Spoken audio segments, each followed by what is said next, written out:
Donc, je m'appelle Alina Gabor. Je viens de Roumanie.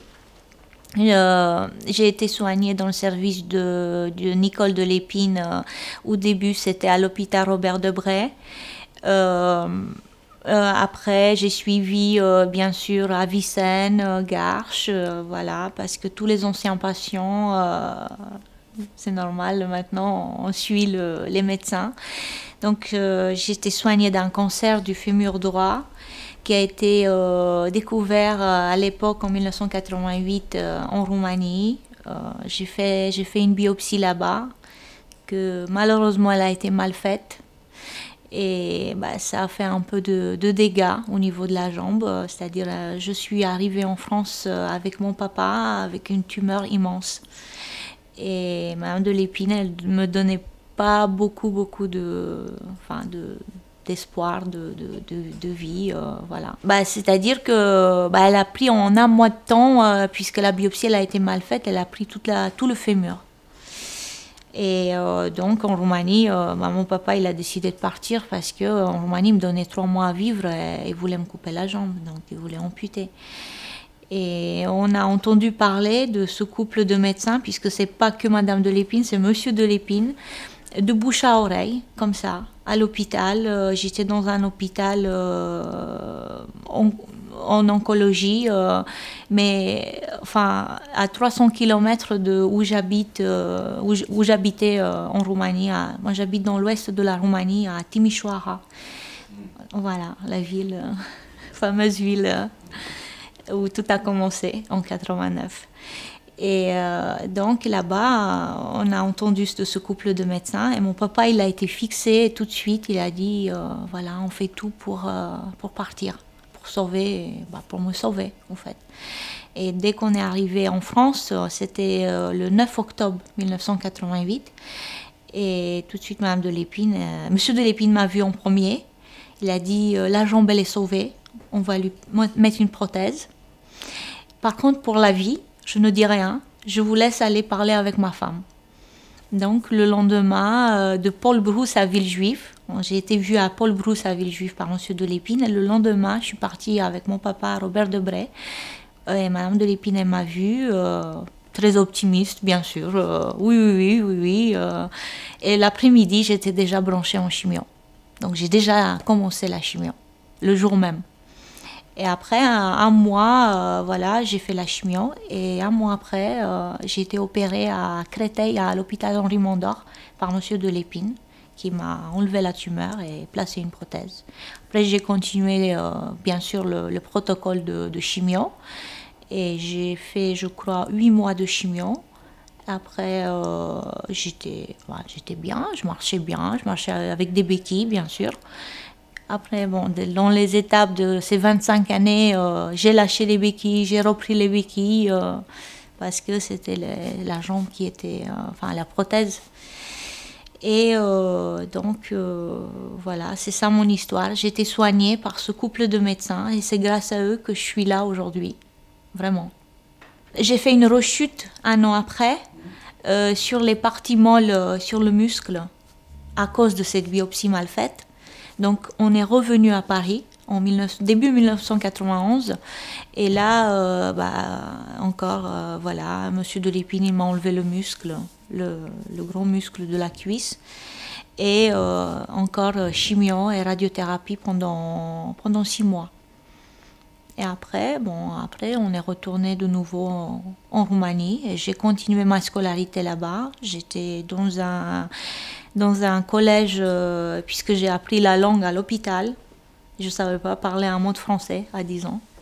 Et donc mes parents, ils ont décidé de me mettre dans une école française, de ne pas perdre cette langue, de l'oublier.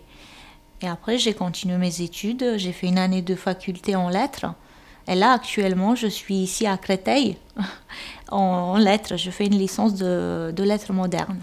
Et c'est pour ça que ça serait... Pour nous, on serait perdus. Nous, les anciens, comme les nouveaux patients, on serait perdus sans ce service. Sans la continuité de ce service. On n'aurait plus de repères. Enfin, moi, je dis qu'on perdrait un repère. Pour nous, c'est un repère. C'est notre vie. Voilà. Moi, je les considère comme mes parents. Ils savent tout. J'ai un dossier immense. Je vais aller où après? C'est ça mon inquiétude. Si ce service ne va pas continuer, qu'est-ce qu'on va faire?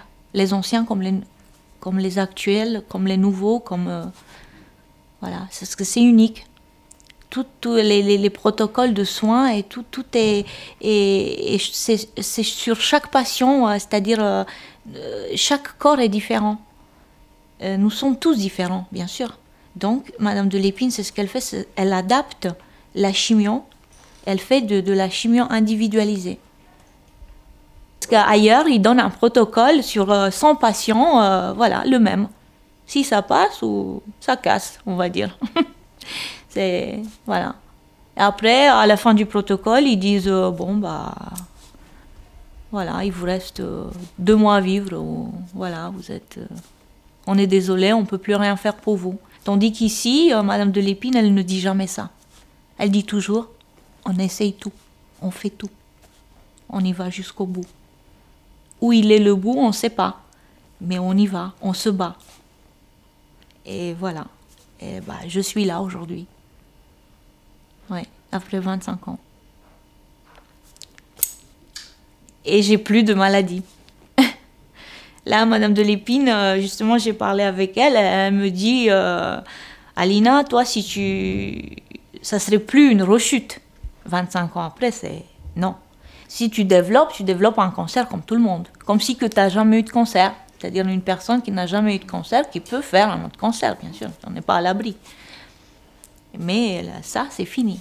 C'est terminé. Les premières 5 années, c'est crucial, on va dire. Il faut faire des bilans, il faut faire des examens, tandis que moi, j'ai pas fait. Hein. Parce que moi, je suis retournée en Roumanie et là-bas, pas de scanner, à l'époque, 90, 91, il n'y avait rien de tout ça. Hein.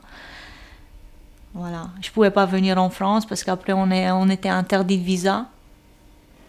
Donc, voilà. Mais c'est les 5 années. C'est les 5 années qui sont... Après 5 ans, c'est... Mais voilà, il y a toujours un mais. Moi, je dis toujours, c'est moi qui le dis, hein, la vie est un combat. Et on n'en a qu'une. Donc il faut se battre. Il faut jamais lâcher. Je suis chrétienne orthodoxe, oui. Ouais, je crois. Je crois qu'il y a quelqu'un là-haut. Ouais. Oui, parce que, je sais pas, c'est bizarre, mais en un mois de temps, en 88, c'est mon papa qui m'a raconté ça, parce que bien sûr, moi j'étais petite. Hein. Et il m'a dit, Alina, en un mois de temps, toutes les portes se sont ouvertes. Incroyable. C'est-à-dire, on a pu sortir du pays, parce que c'était un pays communiste, en 88. Tout était fermé. Et on a pu sortir, bien sûr, avec des gens un peu haut placés. On a eu un visa touristique. Et nous sommes venus sans prise en charge à l'époque. Mais la France, avant, c'était autre chose. C'était différent en 88 qu'aujourd'hui. Aujourd'hui, si on vient sans prise en charge, ils peuvent rien faire. C'est-à-dire, si on vient d'un autre pays sans prise en charge, on n'est pas pris à l'hôpital ici. Même si la Roumanie, elle fait partie de l'Europe. Oui, elle fait partie de l'Europe, mais ils ne donnent pas. Ils ne donnent pas le 112 pour des cas comme ça. C'est peu de gens qui peuvent bénéficier de tout ça. Moi, par exemple, en 2004, j'ai fait une demande au niveau du ministère de la Santé roumain et ils m'ont accordé, c'était juste pour une opération de 12 000 euros. 12 000 euros, hein, oui, comme ça.